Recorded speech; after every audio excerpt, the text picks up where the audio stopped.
Algebra 2 Honors students, this is going to be your day 3 of functions lesson. We are on page 22 in the packet, so if you have that out, we'll get started right away by talking about the ideas of composition of functions and also what it means to be one-to-one. So we will start with composition, and there's a definition at the top. It says a composition of functions is when the output of operating on one function is used as an input to operate in another function. So if that definition sounds a little confusing, it will definitely make more sense as we put it into practice. But we first have to see what notations we'll see mathematically as to when we're supposed to do a composition. So there are two different notations that are commonly used. One is this one on the left, where you can see kind of the g of x function might be inside the function f. And then on the other hand, you might see something written like this. And students very commonly confuse this symbol in the middle for multiplication. And I'll tell you that if it were multiplication, that circle would be filled in, it would be closed. So I can understand why that's confusing. But an open circle represents composition. And I want you to think about where you've seen this symbol before, because I think you should have seen it last year. And maybe I'll ask you that question next time I see you in class. I want somebody to come up with an answer to when did you use that symbol prior to this school year, specifically last year in geometry, okay? So how do we read that statement? It says both notations are read as f of g of x. So these two things mean the same thing, even though they do look quite different, but we would read that as f of g of x. So we're going to operate on the inside function first. We'll do g of some value x. And whatever that output is, we use it as an input to the function f. So let's actually jump right into it then. Given two functions defined as f of x equals x squared minus 5 and g of x equals 2x plus 3, we're going to evaluate the following. So the first one says to do f of g of 1. So we have to do the inside part first. We're going to operate on g of 1, and g of 1 would be 2 times 1 plus 3. And if things become complicated, of course, use a calculator if needed, but this should be pretty easy for evaluating purposes. 2 plus 3 is going to be 5. And then what happens is if g of 1 is 5, I almost want you to think about like, okay, this whole thing is just 5. So now the next calculation I'm supposed to do is f of 5. The output of this g function becomes the input for the function f. So now we're going to figure out what f of 5 is. So that would be 5 squared minus 5. And 25 minus 5 is 20. So if we move on to number 2, we have g of f of 1. Well, I actually just did f of g of 1 there, so maybe the answer is just 20 and we can trust it and move on with our lives, but I don't know if I'm sure that we can switch the order and get the same result, so we better double check it. So let's do the inside part first. The first thing I need to determine is what is f of 1. So 1 squared minus 5 would be negative 4. Then I'm going to take that output and plug it into the g function. G of negative 4 would be 2 times negative 4 plus 3. Negative 8 plus 3 is negative 5. And now you can clearly see that the result of those compositions is not the same. So the order in which you compute a composition is important. You have to do what's on the inside first. Whatever that result is, you plug it into the outside function.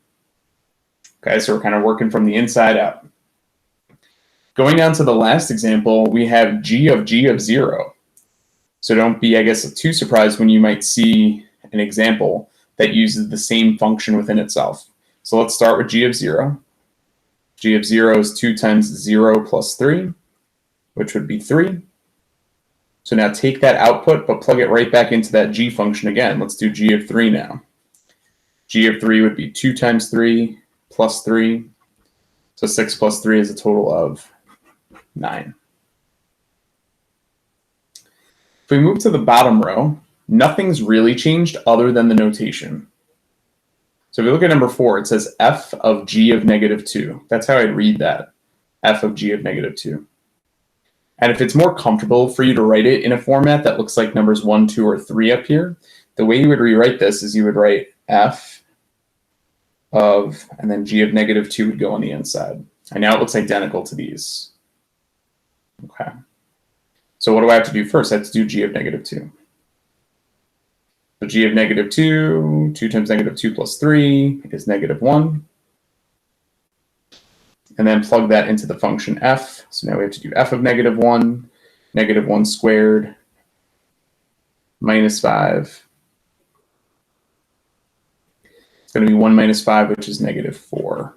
Okay, so it's really not that different of a process. I know that sometimes the notation looks a little bit different, but using what we just talked about for number 4, see if you can try 5 and 6, and we'll go over them next time I see you in class.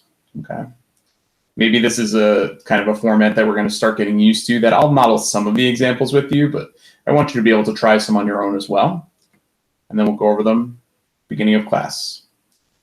Use the graphs f of x and g of x below to answer the following. So we can also do composition given 2 graphs. And we know how to evaluate on graphs because we've done it earlier in this unit. So if I said to do g of f of 2, what should we do first? Well, hopefully you're at home in your house shouting in your room, f of 2. We got to do the inside first.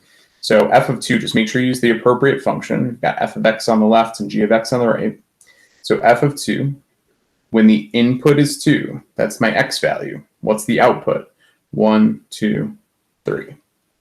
So f of 2 is 3. Now I'm going to take that and figure out what is g of 3. Okay, so g of 3, if I come over here, let's see. So 1, 2, 3. Here's my input of 3. The output is 1, 2. Oh, it's also 3. Okay, so g of 3 is 3. And that's my final answer. Let's jump down to the end here and do g of 1. Because again, I just want to point out that it can be the same function twice. It doesn't have to be f and g combined somehow. So if we do g of 1, just make sure you're only looking at this graph ever. G of 1 is 1, 2, 3. G of 1 is 3. And then actually g of 3 we just did a second ago, so I'll cheat a little bit and use that answer. G of 3 was also 3. Hoping you're already saying in your mind, whatever Mr. All doesn't do, I'm going to finish up. But let me jump down and talk about, maybe I'll do 4 and 5 with you, and you guys can try 2 and 6. So number 4, g of f of negative 2, that's how I read that. I'm not going to rewrite this every time. I really want you to just get used to these notations as they're written. Okay, but if it looks nicer to write it this way for now, we're going to have to do f of negative 2 first. So f of negative 2. The input of negative 2 is an output of 1. So then I have to do g of 1, and I can kind of cheat because we did that over here. Not cheating, right, guys? It's just being resourceful, not making extra work for ourselves. G of 1 is 3. Finally, without rewriting this one, what should we be doing first? You have to do g of 0 first, right? If I were to rewrite this, it would be f of g of 0. If you do f of 0 first, you're definitely going to get a different answer. So g of 0, it appears as 0. The output there is 0. So now I have to calculate what's f of 0, and f of 0, the output is 2. So hopefully that's enough practice there so that you can try 2 and 6. We'll go over those next time I see you. We're going to go ahead and take a look at compositions that are in terms of x. So in all the examples we just looked at, we had a specific x value that we were inputting to start. You know, instead of saying f of g of x, it said something like f of g of 1 or f of g of negative 2. But what if I just wanted to leave things in terms of x? Well, here are the 2 different functions. We have f of x equals 3x minus 2, and then g of x equals 5x plus 4. We're going to evaluate the following compositions based off of that. For something like f of g of x, what it's saying to do is take the function g of x, which is this whole thing, 5x plus 4, and we're going to take that and sub it into the function f. So in other words, a way we can rewrite this is by replacing g of x with the expression 5x plus 4. That's what it equals, so I can plug that in here. How do I do f of this quantity, 5x plus 4, this expression? We've only evaluated really f of 2 and f of 3 and f of numerical values solely. So what you need to do is you're going to go to where x is, right there. And you're going to replace it with this whole expression, 5x plus 4. Because if I said to do f of 1, you would do 3 times 1 minus 2. So if I say we need to do f of 5x plus 4, you need to replace that x with the quantity 5x plus 4. That's what the substitution is going to look like. So go ahead and simplify that by distributing the 3. This is going to be 15x plus 12 minus 2. So if I combine like terms there at the end, 12 minus 2 is 10. So f of g of x is 15x plus 10. Done. So notice how when you do a composition f of g of x, the answer is still in terms of x. Students sometimes get a little caught up in this process. They think that they should do something else with this, like factor it potentially. And actually, in this case, there is a GCF going on here, right? You could take out a 5, but it's not necessary. You don't have to write it, other than combining these like terms right here, you don't have to simplify this any further. Should we get the same answer if we reverse it, g of f of x? I mean, probably not. It could happen. There are situations where that will happen. But we saw earlier that sometimes, and in a lot of cases, reversing it doesn't give you the same results. So let's try it out. G of f of x. What are we going to do now? We're going to take the function f of x, plug it into g. So we're doing g of f of x, which is 3x minus 2. So now we're taking this thing, 3x minus 2, and we're plugging in for x right there in the function f. Or sorry, in the function g. Okay, so g of 3x minus 2 is going to be 5 times 3x minus 2 plus that 4.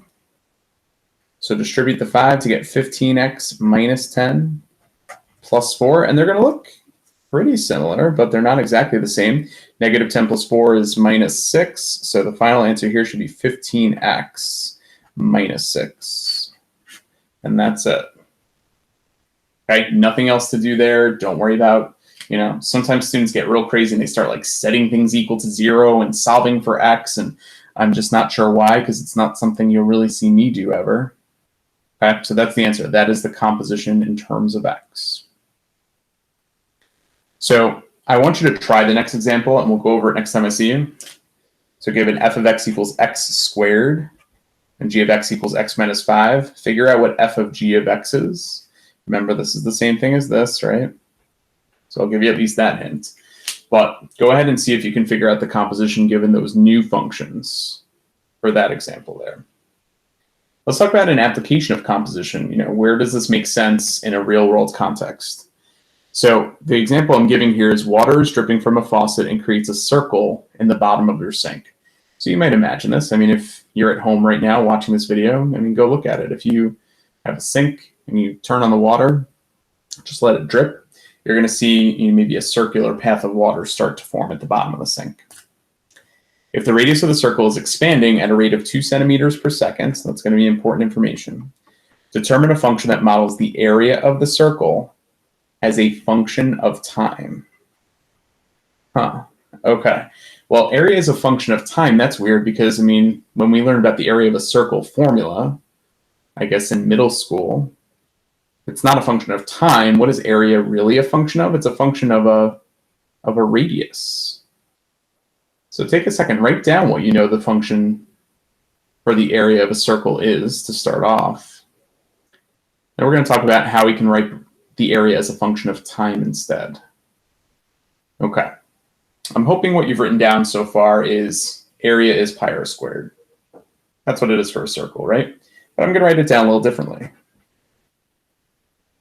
going to get all functiony on you. So how about a of r? That makes sense, right? Area as a function of a radius. The area of the circle depends on what that radius is. So the a of r is equal to pi r squared is the area of a circle. However, what do we know about the radius? The radius of the circle is expanding at this rate of 2 centimeters per second. So the radius is changing as time goes on. The radius is a function of time. And if it's 2 centimeters per second, that's a linear rate. So I'm going to express that as 2t. And you don't necessarily have to write that t is time in seconds. but we know that that's true according to this context. So how can I express area as a function of time? Well, since area is a function of the radius and the radius is a function of time, if we do the composition A of r of t, what's going to happen here? If I take the radius function and plug it in for r in the area function, right? That's what's going on here. Take r of t, plug it in for r. Their end result would be pi times the quantity 2t squared. Be careful when you square that, because what's that really? It's going to be pi times 4t squared.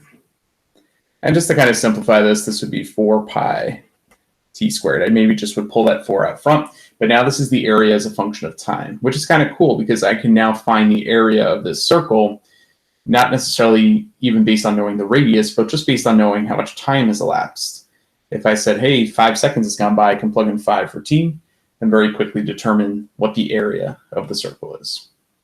So that's just a quick application of why we might want to do a composition of functions, to be able to use a new function to figure out, in this case, area as time goes on. We have at the bottom of the page is now the second part of the lesson, which is examining one-to-one functions. So we're going to come up with a definition for one-to-one in a moment here. But to determine what makes a function one-to-one, I want you to consider this example below. So we're going to have two different examples. We have f of x equals 2x. I'm actually going to write that right over here on the left side. And then g of x equals x squared. Maybe you want to write that over here because we have f on this side and g on that side. And then it says we're going to use the domain -2, 0, and 2. Just those values. Nothing else. And I want us to determine the range just based on those values. So if I input those values for x, what are the y values? Go ahead and fill that in real quick, because that should be, I think, pretty easy to do. If you're not sure, just hang on a sec, but hit pause, fill in the corresponding y values in the range column, and then we'll talk about some conclusions. So 2 times -2 is -4, 2 times 0 is 0, 2 times 2 is 4. And what we should do, it says map this domain into the range. So -2 corresponds with -4, 0 goes to 0, and 2 goes to 4, just like that. On the other side, for the function x squared, -2 squared is +4, right? Careful with parentheses around that. 0 squared is 0.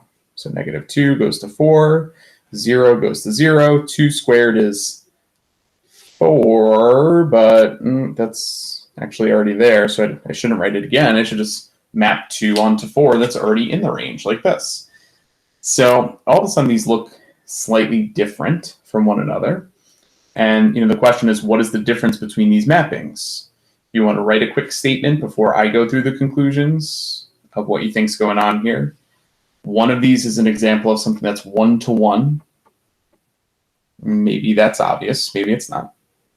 And the other is not one-to-one. Okay, here's what I have written down.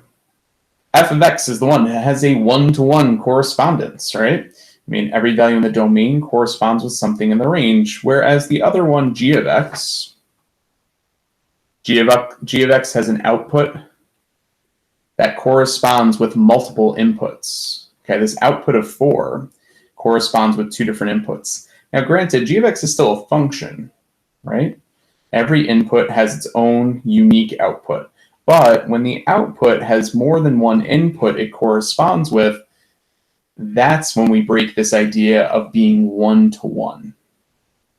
So f of x is a one-to-one function, but g of x is not. So at the top of the next page, we're going to then define one-to-one. Okay. So what does it mean to be one-to-one? One-to-one means that each input has a unique output, and each output has a unique input. Okay. So I could use the term vice versa here, I guess, if you know what that means, but each input has a unique output, and the opposite has to be true too, that the outputs each go with their own unique input. So what I want you to do is using that idea of now we know what a function looks like, and now we maybe have an understanding of what one-to-one means. I want us to go through this list and determine, based on the tables, which of these are functions first and foremost, and then which of them are one-to-one. Okay. If we look at the first example, is that a function? And the answer really quickly is no. Well, why not? Well, because we have two inputs that go to two, or the same input goes to two different outputs. So each input does not have a unique output, which makes it not a function. And by the way, as soon as you know it's not a function, it's definitely not one-to-one. So that actually might speed up the process a little bit, that if you say no here, it's definitely no here. If you say yes for function, it still could be yes or no for one-to-one. Let's look at the next one. Any repeated x values that we have to be concerned with in this table? I don't see any repeating x's that go to different y values, so I'm going to say yes, this is a function. Okay, is it a one-to-one function? In this example, I'm going to say no. Okay, think about which is the issue here for the outputs. It's the output of 1, right? An output of 1 corresponds with -2, but an output of 1 also corresponds with 0. So since there's an output that corresponds with multiple inputs, it breaks that part of the definition. Okay, if I look at something like the third example here, 1, 2, 3, 4, no repeating x's, we're good. Yes, it's a function. Any repeating y values, 2, 4, 8, 16? No, that's looking like a pretty good solid list as well. So I'm going to go yes, yes for number 3. And finally, taking a look at the last one, right away I can see we have a repeating x value. And since they go to two different y values, this is not a function, which means that we can't have that one-to-one correspondence. So looking at a table of values, that's what we're looking for. Repeating x's, not a function. Repeating y values, it could still be a function, but it just means it's not a one-to-one function. No repeating x's or y's, that's kind of golden for being a yes to both of those. Let's talk about graphically what we're looking for. So in order to determine if something's one-to-one, see if you can hit pause and identify which of the graphs in this set of multiple choice, and there's only one in each case, and then which graph down in this section below, which one is one-to-one? Is there that one-to-one correspondence? Okay, I'm going to go through the answers. So if you look at this first row going across, the only one that's one-to-one is 4. Okay, so number 1, it is a function, right? I mean, there's no issue with this being a function, but check out when I go this way. There's an output that has multiple inputs. Like an output of 2 might have 2 different inputs, so that's no good. This is definitely not a function, definitely not a function. So we could cross off 2 and 3 real quick. All right, if I use that same logic down here, I mean, 1's not a function, 2 is, so I'll hold off on that. 3 and 4 are both functions. But I'm going to cross off 4 for the same reason that 1 was an issue up here, right? If I draw this horizontal line across, it has 2 different inputs. And boy, if 4 is an issue, isn't number 2 a real big issue? I mean, look at this. This output, let's say at +1, we'll hypothesize there, has 1, 2, 3, 4 inputs. So the only one in this row that's one-to-one is choice 3. And you've probably caught on to what I'm getting at here, because it says in order for the graph of a function to be one-to-one, what must it pass? It also has to pass the horizontal line test. Okay, so if a graph passes the horizontal line test, it's good to be one-to-one. Now just be a little bit cautious about that, because number 1 passes the horizontal line test, but it's not one-to-one because it doesn't also pass the vertical line test. So a one-to-one function, specifically, has to pass the VLT and the HLT. Has to pass both tests. And if it passes both, it's one-to-one. Okay, moving on from here. The next page has a try it for you. We're going to go over these next time I see you. In fact, I'm probably going to ask for 3 volunteers to give me an example of a mapping, right? Take elements from this set, map them onto this set, of something that is a function, but it's not one-to-one. I'm going to ask for a volunteer to show me a table of values that's not a function. Okay, so come up with a table here of something that wouldn't be a function. And then finally, a graph of something that's a one-to-one function. Okay, so see if you can create these three types of examples in your notes, and then I'll have some volunteers help me out with what they got there. Okay, last thing we're going to talk about is a definition of something called onto. A relation is said to be onto if for all elements in set B, there is an element in set A that maps onto it. So basically, onto, the way I think of it, is that nothing's left out. Everything has a friend that it pairs up with. So you can clearly see in this first example, everything in set A maps onto something in set B. The same is true for this relationship over here. Everything in set A maps onto something else in set B. However, this is not a function. So you can be onto even if you're not a function. The last example is something that's not onto. 5 doesn't have a friend. Okay, so even though this might be a function itself, because each input has a unique output, since we have this element in the range over here kind of hanging out by itself, we would consider that to not be a relationship that is onto. So if we look at the examples below, we have all of these mappings from elements on the left to elements on the right. There's lettered elements on the left to numbered elements on the right. I want you to tell me three things. Is it a function? Is it one-to-one? And then is it onto? So for this first example, do all the elements in the domain correspond with the unique elements in the range? Is it a function? The answer is yes, it sure is. Is it one-to-one? Do all the outputs have a unique input working backwards? The answer to that, for number one, yeah. Is it onto? Does everybody have a friend? No. The 2 doesn't have a friend. Okay. So for the first example, you should have yes, yes, no. Yes, it's a function. Yes, it's one-to-one, but it's not onto. Okay. Moving ahead to the second one. Is this a function? Does every input have a unique output? Yes. Is it one-to-one? Does every output also go with a unique input? And at a quick glance, to me, it appears that the answer to that is yes as well. And does everybody have a friend? Is it onto? Sure is. Yes, yes, yes, in the middle. Finally, the last one, is it a function? No. We have the input of A that has multiple outputs, so that's no good. And if it's not a function, it's not one-to-one. So we can say if we have no for A, it's definitely no for B. But is it onto? Does everybody mapped up with a friend? The answer is yes. So just as a quick aside, as you can tell, that even if it's not a function, we still have some cases where it is considered to be onto. Try these two at the bottom before I see you next time in class. And we will go over any of the things that we talked about today that I did not do in the notes. Of course, we'll go over them next time I see you. Let me know if you have any questions beforehand. Have a great day.